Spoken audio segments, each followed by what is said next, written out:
Here on the Home tab, we have an overview of all the options within our dashboard. We have the app starting points here at the top. We also have our learning resources here and some templates that we can begin with and customize to our needs. The most important tabs to focus on starting with PowerApps are the Create, Learn, and Apps tabs. When we select the Create in the side menu, we are presented with the different starting points when creating an app. So as we mentioned, you can start from scratch with a blank app and consequently select your data, or we can choose to start an app with a particular data source, such as the Dataverse, SharePoint, Excel, or an SQL data source.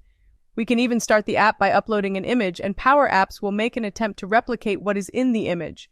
Or we can use a format from a well-known interface tool called Figma.